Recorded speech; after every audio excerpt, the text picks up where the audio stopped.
discussing the second topic in our episode today of the Breakfast Show, and it's the so-called Muslim quest, the Muslim quest of Egypt. And it's as we said, quote unquote, so-called the Muslim quest of Egypt, and we will be talking about Islam in Egypt, the spreading of Islam, and how was the Muslim rule to the Arab world's most populous nation, Egypt. And we're most to speak about and to shed light on this topic. We're most delighted to be joined by Dr. Isamil, and he's a historian and researcher, to tell us more. First of all, good morning to you.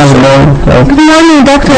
There was a sort of interesting discussion before starting the show, talking about the word conqueror's quest, and you refused this term in the very beginning, so let's explain it first in more detail. Okay, good morning and welcome to you.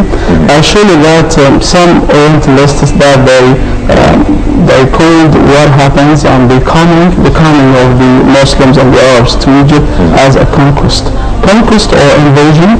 It means that the conquerors that they invade the country and to fight the natives and the people of this country. And this what did not happen during that time. But the Muslims, when they came, they fought the Romans, that they occupied Egypt from the time of 30 BC, after the fall of the Greek rule of Egypt, and after the suicide of Cleopatra, which was the last queen of Egypt, and she was originally from Greek time. So Romans, they took Egypt and invaded. And the Romans made lots of persecution to the Egyptians or to the Copts that they were called during that time. So the persecution, even that when the Romans, they were pagans, and then Christianity was spreading to Egypt, and the Egyptians, they were converted to Christianity till they became Christians. During that time, Romans, they persecuted the Egyptians because of the religion, the difference of religion. And even after the Roman... Sorry to interrupt. Was the intention of the Romans is to spread Christianity or to exploit the Egyptian resources? Surely that this is a nature of any occupying country. It is something like that. To exploit the people. And Egypt is very well known. And we know that Egypt was a granary from, and it was the main source of the wheat and all these grains to the whole Roman Empire. And even that when the Romans, they were converted to Christianity, they persecuted the Copts. This is because of the difference of the nature of Jesus. They talk about two natures of Jesus, the holy nature and the human nature, okay, what we call the deific. And the Copts, they have just one nature for Jesus. So they persecuted the Copts during that time. That situation and that environment, it was suitable to the Arabs to come to Egypt.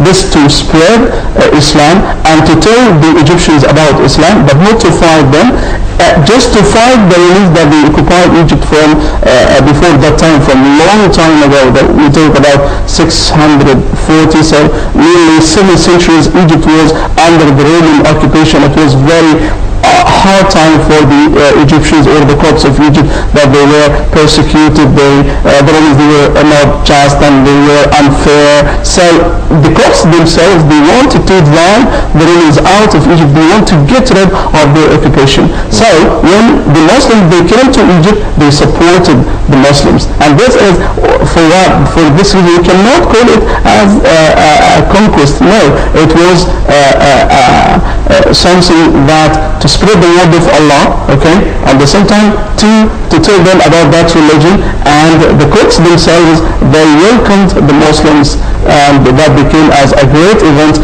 of the history of Egypt and the history of Islam, because Egypt was a great force for the Muslims. And for that reason, Amr ibn al-As, who was the commander of the Muslim army, when he wanted to come to Egypt, he knew Egypt very well. And he came to Egypt before Islam several times for commerce. So he knows the wealth of Egypt. And according to some traditions, he said that never I have seen such a wealthy country like Egypt.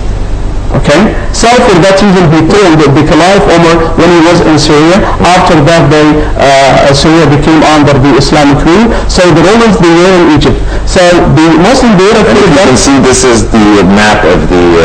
Yes. Yeah. Sure, that's very important. If we look at the map of Egypt, that we'll talk about the way that they follow after that. They were in Syria. Okay, Syria and Palestine, so just closer to Egypt. So they fought the Romans. So Egypt was the last destination for the Romans, the last place for the Romans. So if they let the Romans in Egypt, it will be a big danger for the Egyptian. So for them, they should follow the Romans to drive them out of Egypt and to be safe of their danger. So Amr ibn al-As, he convinced the Caliph. The Caliph a little bit was hesitating about that. So he sent with him something very strange: 3,500 persons. Imagine that. Troops? Troops, 3,500. The maximum of other tradition, 4,000. But not to come to Egypt and to fight the Romans, especially that Egypt for the Romans, it was a great center and a great destination for them. But they realized that the Copts, they want to get rid of the Romans, so they will support the Muslims, and that's what happens after that. So when Amr ibn al-As came with the army, the Caliph hesitated of this, so he sent a message to him. So he told in his message, if he became in the borders of Egypt, he became in Egypt, so continue with the blessing of God. If you are still outside of Egypt, so come back with the troops. So Amr ibn al-As, when he found the messenger came from the Caliph, so he did not get his message till he arrived to Al-Aish. So he became in the borders of Egypt, and he looked at the messenger, and he told him, what do you want? He said that I have a message of the Caliph.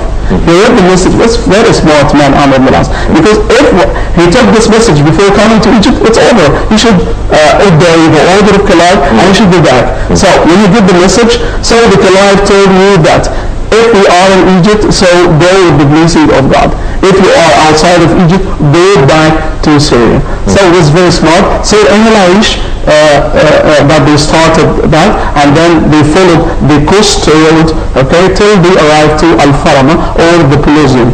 When they went to go to Al-Farama, it was the first garrison, or the first troops of the Roman, and they fought them, and they won. So then they went to Tubal base, also another big garrison there. Then they came to Babylon. Babylon, this is the only Cairo, and it was a very hard fighting between them, because the fortresses, they were big fortresses, and the big number of the